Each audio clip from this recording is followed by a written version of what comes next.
Bonjour, chers amis, chers amoureux de Dieu. C'est le pasteur Samuel ici et bienvenue à l'émission In Studio. Pendant cette série d'émissions, nous allons parler d'un sujet vraiment important qui me tient beaucoup à cœur. Nous allons parler d'un sujet prophétique, c'est une épouse pour Christ.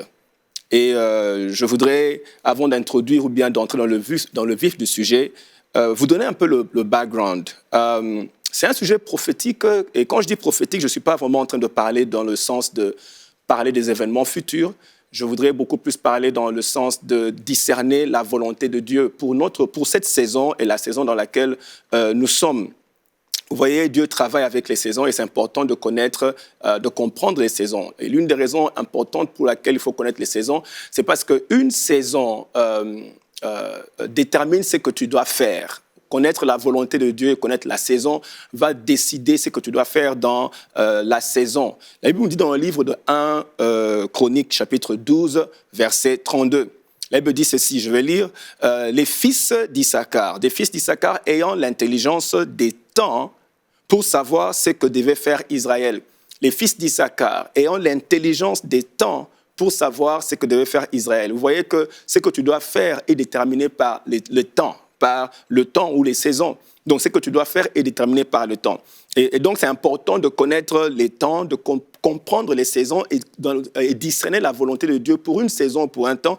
Comme ça, tu sais quoi faire dans cette saison-là. Si tu ne sais pas quoi faire, si tu ne sais pas comment t'y prendre dans une saison, tu vas finalement, je dirais, te consacrer à faire des choses qui n'ont rien à voir avec cette saison-là. C'est un peu comme t'habiller en manteau ou avoir un parapluie dans un beau temps qui fait dehors. C'est le temps qui détermine ce que tu dois faire. Et c'est donc aussi important de connaître le temps par rapport aux saisons prophétiques dans lesquelles Dieu nous place.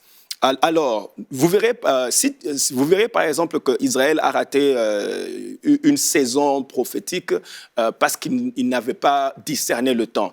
La Bible nous dit dans le livre de Luc, chapitre 19, verset 44. La Bible dit ceci, « Ils te détruiront, toi et tes enfants, au milieu de toi, et ils ne laisseront pas en toi pierre sur pierre, parce que tu n'as pas connu le temps où tu as été visité. » Et donc, Dieu avait un temps prévu pour visiter Israël, mais Israël n'a pas connu le temps. Il n'a pas discerné le temps où il a été visité. Et donc, c'est très important, et je dirais capital, d'être sensible à discerner les temps dans lesquels nous sommes.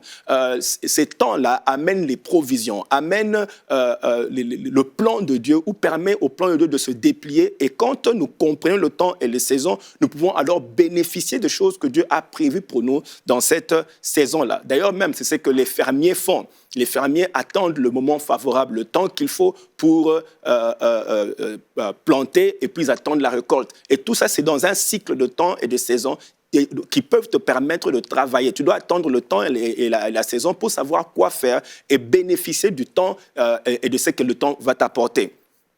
Alors, nous voyons dans ce passage ici qui est important, que je viens de lire dans Luc chapitre 19, verset 44, que Dieu travaille avec le temps. Donc, c'est très important de savoir que Dieu travaille avec le temps. Le temps dont on parle ici, évidemment, ce n'est pas une heure définie ou bien une heure spécifique. Nous sommes en train de parler ici d'une saison ou bien d'une période. Et comme je l'ai dit au début, à l'introduction, que je veux parler d'un sujet important et qui va nous permettre de comprendre le temps dans lequel nous sommes et puis la saison prophétique dans laquelle je crois que l'Église se trouve. Nous bâtissons plusieurs relations avec Dieu. Et l'Église, donc, bâtit, je dirais, plusieurs types de relations avec Dieu. Nous sommes serviteurs de Dieu, fils de Dieu et épouses de Christ. Et l'Église, je dirais que nous sommes bien enseignés par rapport à la relation de serviteurs. Et d'ailleurs, nous comprenons tellement bien cette relation que ça fait même une fierté de dire que je suis serviteur de Dieu.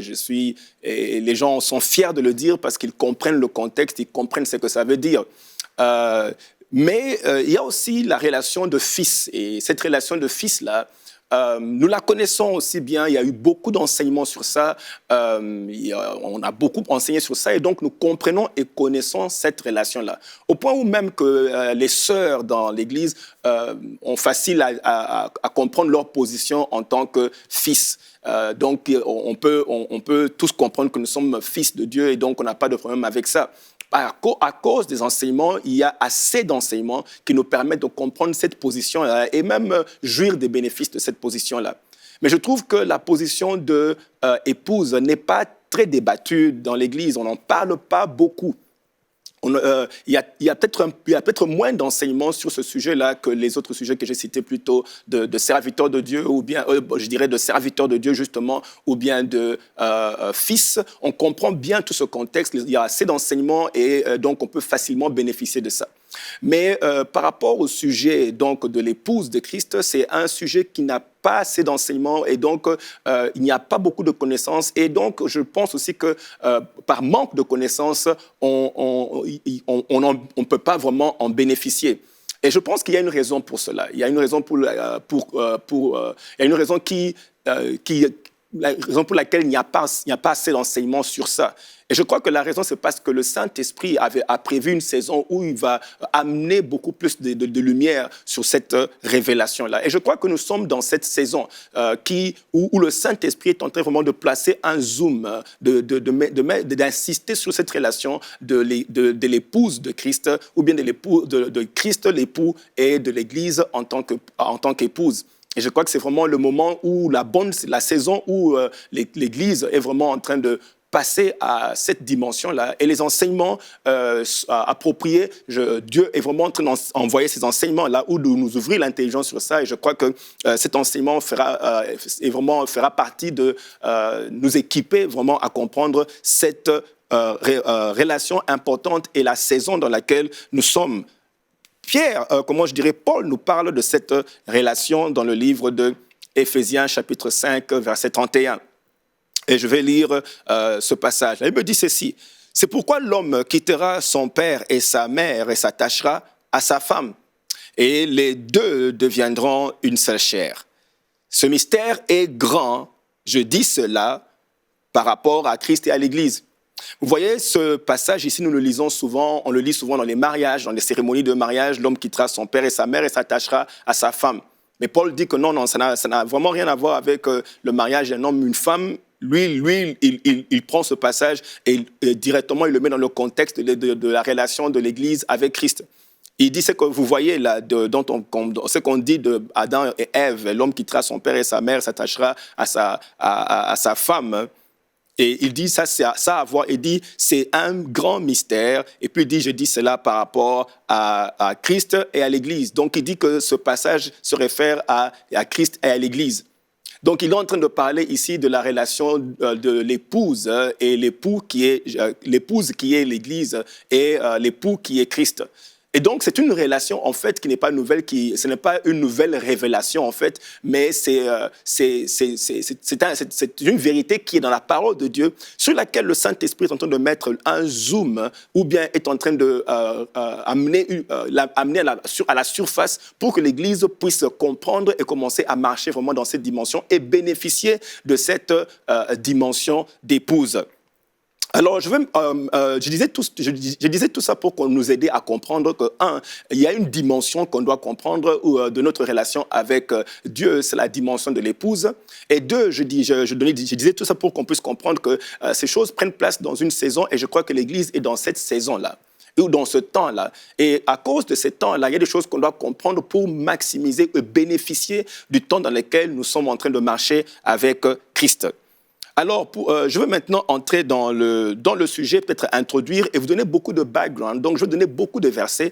Comme c'est un sujet qui n'est pas nécessairement trop débattu, donc on n'a pas nécessairement assez de connaissances sur ça. Et je crois que beaucoup d'enseignements et beaucoup de versets vont vraiment nous aider à comprendre cette relation, comprendre la saison dans laquelle nous sommes et puis être équipés à marcher dans cette relation et puis jouir même de cette relation ou bien de cette dimension de relation. Vous voyez, chaque relation a ses propres dynamiques, chaque relation a ses propres je dirais, ses propres transactions. Il y a des transactions spécifiques qui peuvent prendre place dépendamment de la relation que tu as. Par exemple, la relation de serviteur a ses propres dynamiques et ses propres des transactions bien définies qui peuvent prendre place entre un patron ou bien un maître avec son serviteur, ou bien entre un père avec son fils. Et ici, il y a aussi des dynamiques ou bien des bénéfices, ou je dirais encore des transactions appropriées qui peuvent prendre place entre une épouse et son époux. Et donc, c'est important de comprendre, et je ne dis pas qu'une relation remplace une autre. Et nous marchons dans toutes ces dimensions-là, mais il y a toujours une saison dans laquelle il y a une saison où Dieu shift un peu les choses pour nous permettre, shift les choses et nous permettre, et marche dans dans une saison quelconque pour nous permettre de bénéficier de ce qui se passe dans cette saison-là. Et comprenons cela, nous pouvons alors marcher dans la dimension et être équipés pour bénéficier de ce qu'il y a dans cette saison. Alors, je voudrais vous parler un peu de la saison d'amour, le temps d'amour. Ouvrons nos Bibles si vous me suivez à la maison, là où vous êtes. Nous allons lire beaucoup de passages pour nous donner un bon background et puis être équipés. Ézéchiel chapitre 16, verset 4, je vais lire. La Bible me dit, à ta naissance, au jour où tu naquis, ton nombril n'a pas été coupé. Tu n'as pas été lavé dans l'eau pour être purifié. Tu n'as pas été frotté avec du sel. Tu n'as pas été enveloppé dans des langes. Nul n'a porté sur toi un regard de pitié pour te faire une seule de ces choses par compassion pour toi. Mais tu as été jeté dans les champs le jour de ta naissance parce qu'on avait horreur de toi. C'est un peu comme tu as été rejeté. Et ça, c'est vraiment... quelqu'un de comme ça va souffrir de rejet. Tu as été rejeté. Okay? Tu as été rejeté à ta naissance. Les gens n'ont pas pris soin de toi. Ils t'ont oublié. Et on t'a pas coupé ton nombril. Ça veut dire qu'il y a encore des liens connectés à ta famille ou bien à d'où tu viens. Il y a des liens connectés. Tu es encore lié à ton passé. Et ton passé a encore de l'influence sur toi. Si c'est un passé de pauvreté, ce passé a encore de l'influence sur toi. Si c'est un contexte familial, une malédiction quelconque qui est héréditaire, cette malédiction a encore de l'influence sur toi. Donc, ton nombril n'a pas été coupé, parce que normalement, le nombril doit être coupé. Et le nombril, c'est ce qui permet encore la transaction ou bien la connexion à ton passé, la connexion à ton background et tout ça.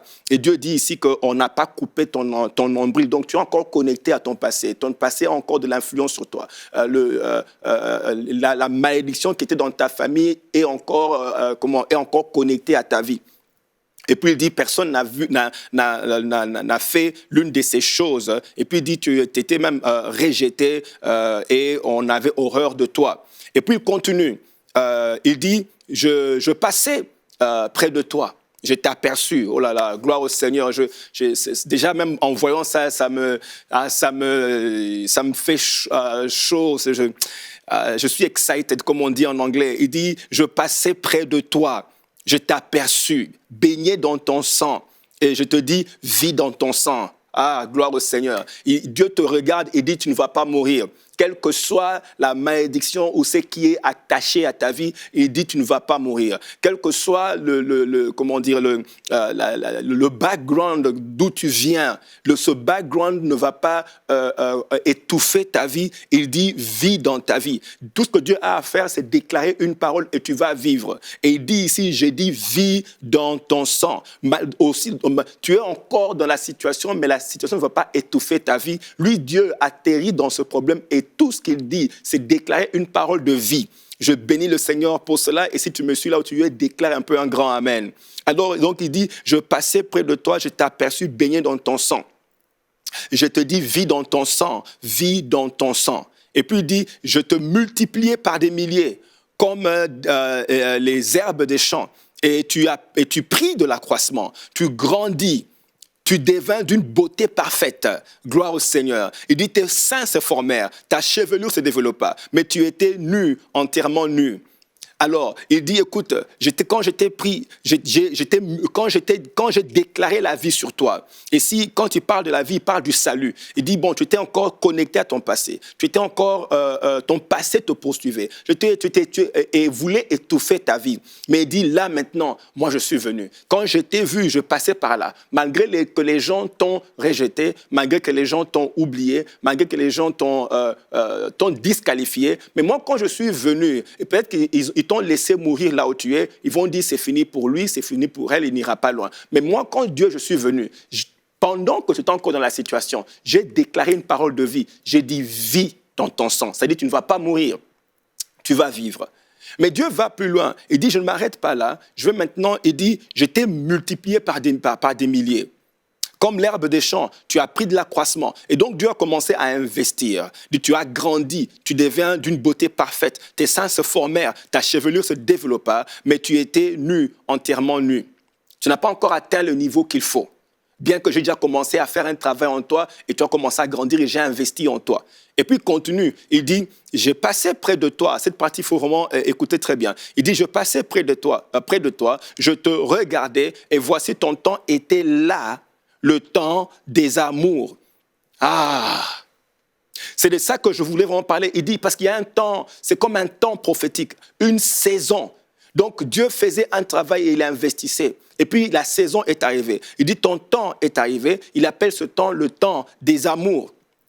Et puis il dit, j'étendis sur toi le pan de ma robe, je couvris ta nudité, je te jurai fidélité, je fis alliance avec toi, dit le Seigneur l'Éternel, et tu fus à moi. Alors, ce passage est très puissant, il renferme tellement de vérités par rapport à cette dimension d'épouse. Et par rapport au temps, il dit, le temps est arrivé, et il dit dans ce temps-là, il appelle ce temps-là le temps des amours. Ça veut dire ceci, c'est le temps où ton amour a atteint un degré de maturité, où tu es prêt maintenant à répondre à mon amour. Remarquez deux choses importantes par rapport à ce passage qu'on a lu. Il y a tellement de vérités, on ne pourra pas tout toucher dans cette série. Parce que je dois me concentrer sur vraiment une chose importante. Mais par rapport à ce passage que nous avons lu, il y a deux vérités importantes que je voulais relever ici. La première vérité, c'est que Dieu est venu vers Jérusalem. Il est venu vers eux. C'est Dieu qui est venu. Et il a vu le malheur dans lequel Jérusalem était. Il a vu le malheur, il a vu comment ils étaient perdus. C'est Dieu qui est venu, qui a vu cela. Et Dieu a accordé le salut. Il a dit, vis dans ton sang. Il a donné la vie et Dieu a accordé le salut. En voyant le malheur, Dieu est venu. Et oh Seigneur, merci parce que Dieu ne t'a pas laissé là où tu es. Il est venu. Et puis il est venu pour donner la vie, pas donner la mort. Il est venu donner la vie. Et Dieu te donne la vie aujourd'hui. Mais il ne s'est pas arrêté là, pas simplement à donner la vie, pas simplement à donner le salut. Après le salut, Dieu a continué à faire un travail, il a continué à investir. Et vous voyez, d'après le passage, Dieu a couvert des somptueux, a couvert Jérusalem de somptueux cadeaux. Vous voyez, laissez-moi lire comment Dieu investit et il commence à te couvrir des biens et te couvrir de bienfaits. Parce qu'il ne s'arrête pas seulement au salut, il va plus loin que ça. Le salut est le démarrage. Tout commence par là, mais Dieu ne s'arrête pas là. Il continue à investir. Regardez ce passage, il continue, dit, je te lavais dans l'eau et je fis disparaître le sang qui était sur toi.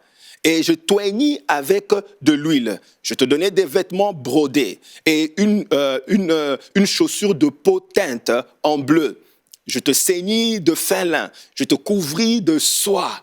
Je te parais d'ornements. Je mis des bracelets à tes mains, un collier à ton cou. C'est comme ça que Dieu t'aime. Il te couvre des somptueux cadeaux. Il fait un travail dans ta vie. Il te bénit d'une bénédiction à une autre.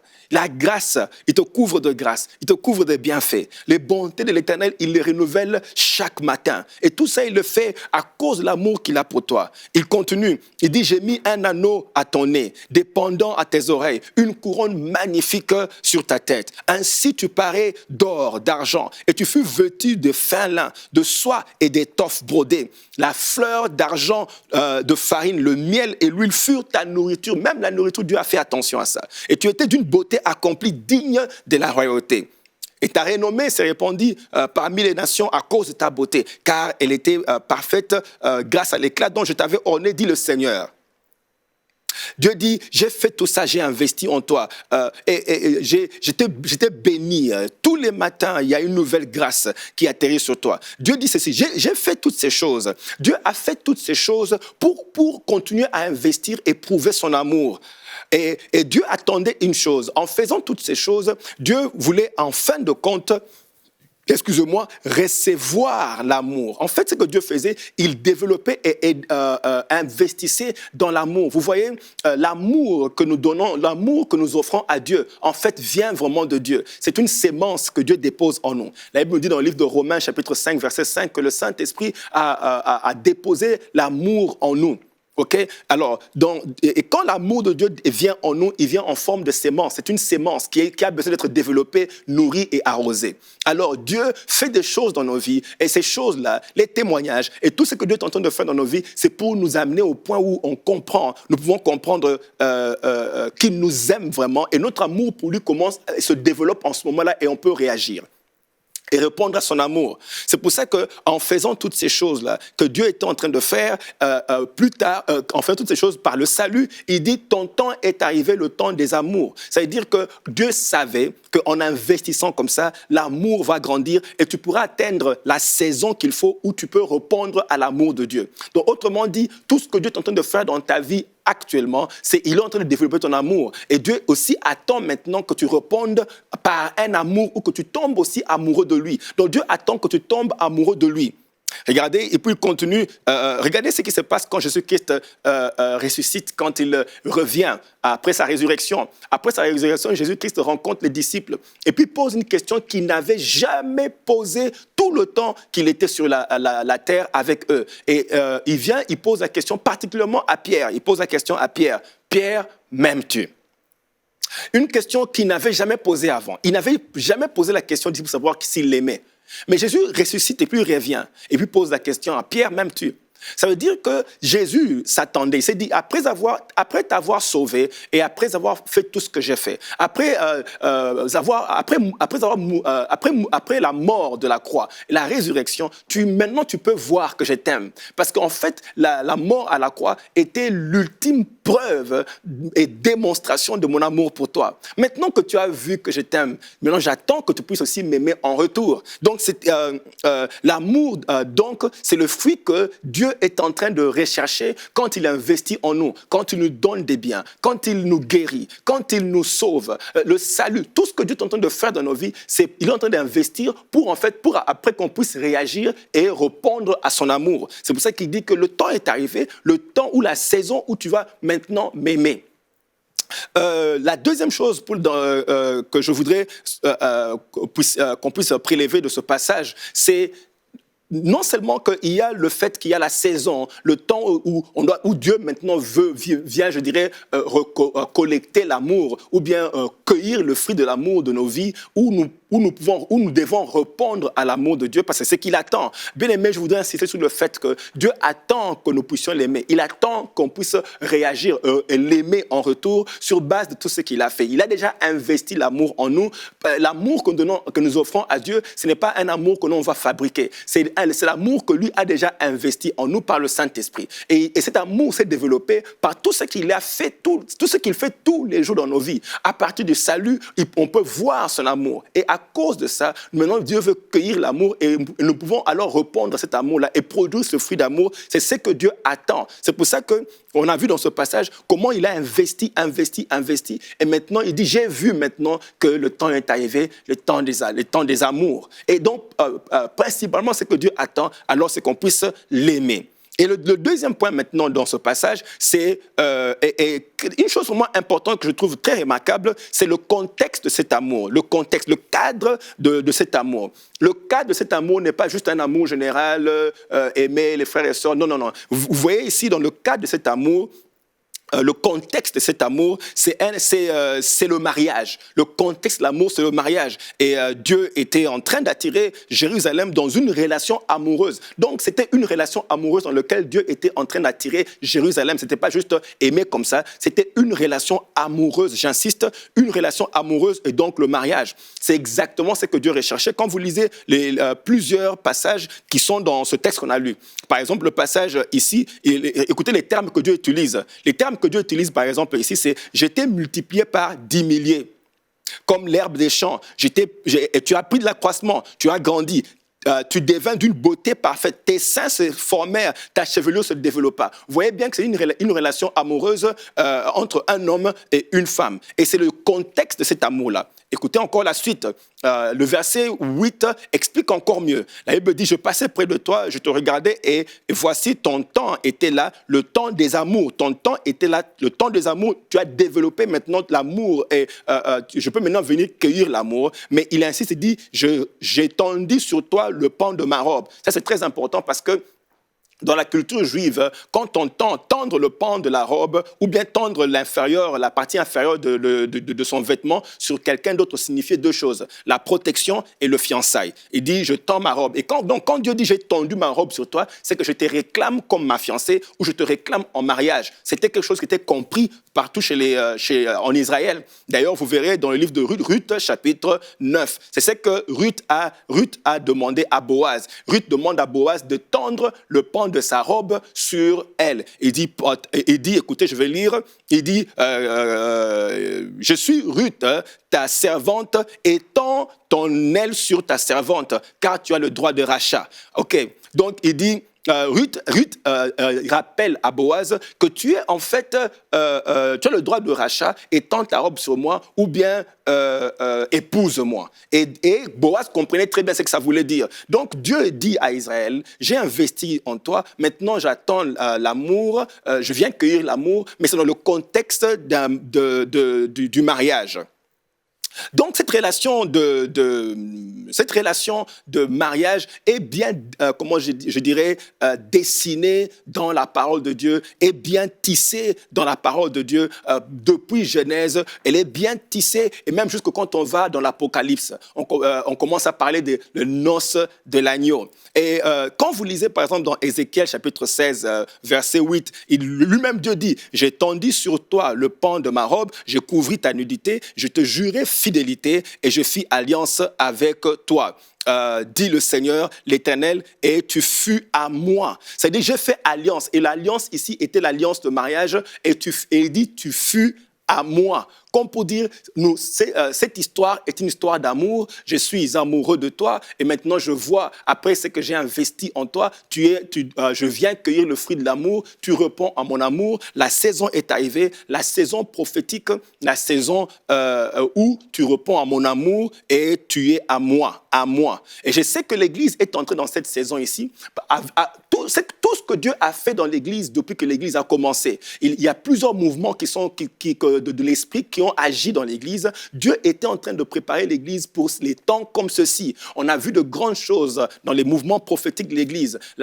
Tout ce que Dieu a ramené comme vérité, c'est pour préparer l'Église dans une saison comme celle-ci. Nous sommes dans une saison glorieuse où Dieu a travaillé dans le cœur de l'Église. Par sa main puissante, par le Saint-Esprit, des grands mouvements ont repris place. Alors je crois, suivez-moi dans la prochaine série, la prochaine session, et nous allons continuer. Vraiment que Dieu vous bénisse.